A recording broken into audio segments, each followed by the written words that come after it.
Harry's Wife, part 88.14. Will the children become narcissists? Prince Harry and Harry's wife have two children, Archie and Lilibet. Of course, there maintains considerable scepticism from some quarters as to whether the children actually exist. Suggestions that a pregnancy was faked with a moon bump, that dolls have been used in place of the children at certain photo shoots, the notorious appearance of Harry's wife as she walked along the lane in Canada, walking the dogs, with either Archie dangling precariously in a harness or a doll in that harness. Suggestions that there have been surrogates used and the children do exist, but they're not actually Harry's wife's, or possibly not even Harry's either. Of course, there is much speculation about that, and this video isn't about a determination as to whether the children exist or not, and whether they are the children of Harry's wife and Harry, but we proceed on the assumption that they are, in order to further your understanding about the possibilities that either of these children might become narcissists. It's a very real concern to those of you, and there are many of you, who have been ensnared by narcissists and that you have had children with the narcissist, as to whether your offspring will turn into narcissists also. Regularly in consultation, I'm asked about this. I'm asked what can be done to prevent it. I'm asked, how can you tell that the child might be becoming a narcissist? What are the things to look for? What are the steps that can then be put in place to try and ameliorate that situation? Many people fear that if they lose contact with their children because of the machinations of the relevant narcissist, that they will end up in a situation where their children will just become a mini-me version of the narcissist. These are clear and understandable concerns that are repeatedly raised. What then of Archie and Lilibet? Are they at risk of becoming narcissists? Well, the short answer is yes. The reason being is that they have a mother who is one, and therefore, as a consequence of that, and also the fact that there are narcissists in the extended family on both sides, there is a significant risk that the genetic predisposition towards narcissism may well be passed on to them. Of course, it is not guaranteed, and it might be the case that the genetic predisposition towards narcissism skips, in the same way, for example, a child who has blonde-haired parents has brown hair because the grandparents do, and the blonde and the blue-eyed aspect skips a generation. So there is no guarantee that the genetic predisposition towards narcissism will be imbued, if you will, with either of the children, but there is a risk that it could be there because of the mother and because of extended family members. And therefore, there is a significant risk that either of those children, or both, will be carrying the genetic predisposition.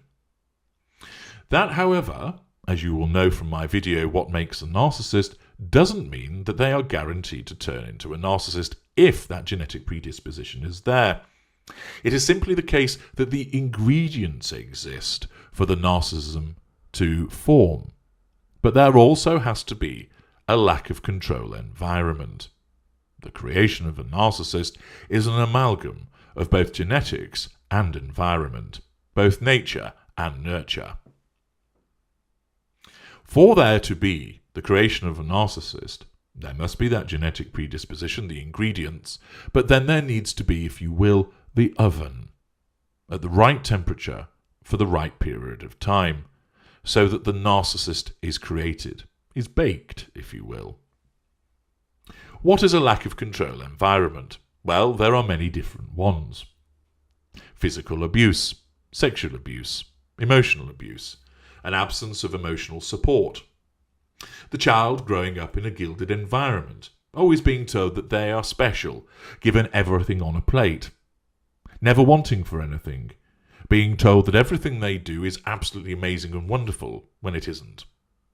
It might be what I call grade B syndrome, where the child is told, "You scored 2 goals, why didn't you score 3? You got 75% in your English examination, why didn't you get 80%? You came 4th in the examination, why not 2nd or 1st? Close, but no cigar. The child climbs a hill, only to find that there is another hill behind it. And therefore, no matter how hard they try, no matter what they try and achieve, it's never good enough." These are just a few of the relevant lack of control environments, and therefore, putting the two together, that genetic predisposition and a lack of control environment, then increases the risk of the creation of a narcissist. But it doesn't again guarantee it. The reason being is that you might have an intervener. Namely, somebody keeps taking our cake, if you will, out of the oven so that it doesn't form properly. We have the ingredients for the narcissist cake, we have the oven at the right temperature, the lack of control environment, but somebody keeps interfering in the lack of control environment so that the child is not exposed to it for as long as is required for the narcissism to form. In effect, this cake is being taken repeatedly out of the oven so that it can't be created.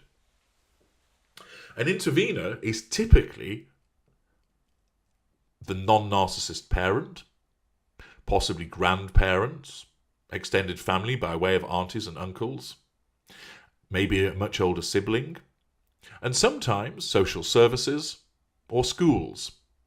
So where you have a child that is brought up in an environment, let's say, where both parents are narcissists, the genetic predisposition has been passed on, home is a chaotic, turbulent environment as those two narcissists fight against one another for the purpose of the assertion of control, the child being left to their own devices a lot of the time, rounded on, accused, shouted at, not given emotional support, not given encouragement, and is a clear lack of control environment. It may well be, however, that the child spends a lot of time in school, goes early, attends a breakfast club, stays after school, it's an after-school club, perhaps goes and spends time with the grandparents whilst ma and pa are at work, and only come home and spend the briefest of times with their parents before going to bed.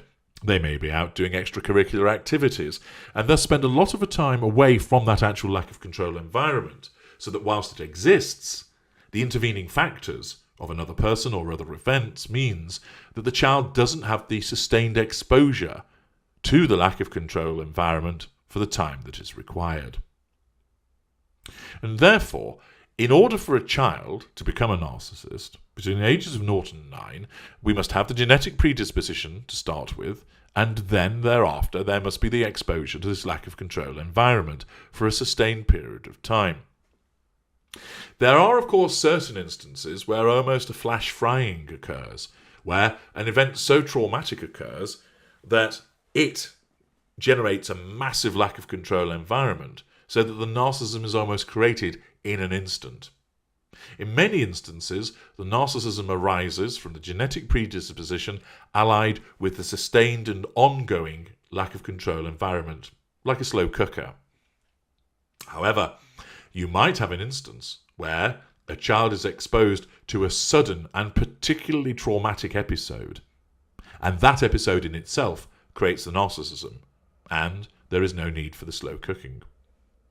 For example, you might, for instance, have a child that has 2 empathic parents, and they're brought up in an environment which is not a lack of control environment, but a grandparent or 2 are narcissists, and that genetic predisposition has been passed on to this child.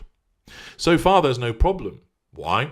Well, although they've already got the genetic predisposition, they're not exposed to a lack of control environment. They have 2 empathic supportive parents. But what if that child was to witness a home invasion and the subsequent murder of both those parents, or be involved in a road accident where they saw their parents killed? Such events of such sustained trauma in that instant would potentially be sufficient to create such a horrific lack of control environment the child couldn't prevent the deaths of their parents, that they become a narcissist even though they came from that empathic background. So there are many routes to which a child can become a narcissist. What then of Archie and Lilibet? Well, as mentioned, the genetic predisposition is at risk of appearing there because of Harry's wife and also extended members of both sides of the family. Therefore, the ingredients may well appear in one or both of the children. What about a lack of control environment? Well, so far there has not been any immediate traumatic incident that we are aware of, and therefore the sort of flash fry incident that I've discussed is not relevant. Therefore, we would be looking at a lack of control environment that is sustained. There's no suggestion of any physical or sexual abuse occurring. There's no evidence whatsoever. The more likely occurrence would be that the children grow up in a gilded environment, always being able to get what they want, being spoiled, being told that they're magnificent and wonderful, never really having to fend for themselves in any way, never being able to allow to make decisions for themselves, everything decided for them, told where to be, who to be with. They're warm, they're fed, they're exposed to lots of interesting experiences. But growing up in that gilded cage strips them of the feeling of control and runs the risk that narcissism may form. That is a potential risk for either of the children.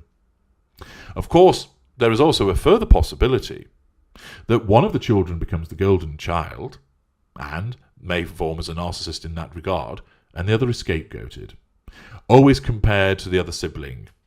So, just for the sake of argument, let us assume Archie is the golden child and that Lilibet would be the scapegoat. She would be triangulated. Why can't you be more like your brother? Look what your brother has achieved. If only you could do what he could do. Archie gets preferences. He gets the best choices when it comes to dressing up at playtime. He's fed first. He gets to watch television for longer. His needs are attended to where Lilibet's are put to one side. She has to wait. She becomes the spare. And in those circumstances, it may well be the case, although it is never guaranteed, that as a consequence of Archie being treated as a golden child, he forms into a particular type of narcissist, and Lilibet as the scapegoat could also, as a consequence of those sustained behaviours towards her, become a narcissist. The narcissism being created, as you know, as a self-defence mechanism to the lack of control environment to which they've both been exposed. Of course, there is potential, because of the presence of a narcissist, for a lack of control environment to appear. Possibly bossing them always around and scapegoating. The gilded environment, possibly a grade B scenario. Possibly emotionally distant and unsupportive. I don't see that there is any suggestion of a physically, emotionally, or sexually abusive situation, and one would discount those as potential lack of control environments. But instead, there is the potential for other lack of control environments, because where a narcissist exists in a home environment, the needs of that narcissist come first. And therefore, because of the absence of emotional empathy, the child is not reared in a supportive way, or is reared in a way that is semi-supportive, but with such demands placed upon it, that amounts to a lack of control environment. So the child could be given every book that they ever need, plenty of schooling, opportunities, exposure to extracurricular activities, the best of healthcare, a warm environment, always clothed, always well fed, but never receives the praise that they look for, or they're overly praised. They're not given the emotional support. They're left to their own devices. Mummy's busy at the moment. Mummy's got a headache. Go and play and amuse yourself, etc. And therefore, where you have the presence of a narcissist whose needs come before anybody else, that means that a child potentially can suffer in some shape or form, which means that there is the potential for a lack of control environment. Of course, even if that lack of control environment does exist, there may be intervening factors. If Harry gets his act together, he may be able to shield the children from the worst of any exposure to a lack of control environment.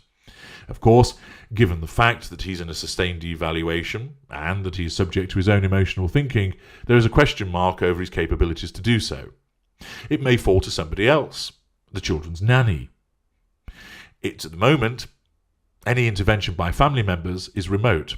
They've been ostracised and distanced by the behaviour of Harry's wife, and Harry towing the line in that regard. And therefore, the involvement of one side of the family, several thousand miles away, is discounted. They can't bring any positive influence to bear. And, of course, there doesn't appear to be much involvement on Harry's wife's side of the family either as of late. Of course, we know Mr. Markle and Mr. Markle Jr. and Ms. Markle are all ostracised, and Harry's wife's mother is rather quiet also. And therefore it would seem that the potential for intervention by either side of the family is remote, and any more likely intervening factors would be nannies, childcare staff, possibly friends, maybe schools. We cannot say for certain whether either Archie or Lilibet will turn into narcissists, but what we can say is that there is a risk based on the information as presented. And not only is this a question that I've been asked repeatedly by you, are they at risk of becoming narcissists? This also serves a purpose as an example, using a high-profile example, to help you understand where narcissism comes from, and also the risks which might involve your own children where you have had a child with a narcissist. So you know what the factors are, and you know how important positive good offices intervention will be.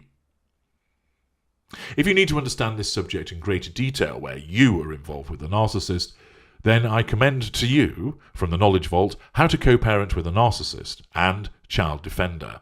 You will find those materials invaluable in increasing your understanding and enabling you to understand more about the steps you can take to protect your children where you have a scenario where one of the parents is a narcissist.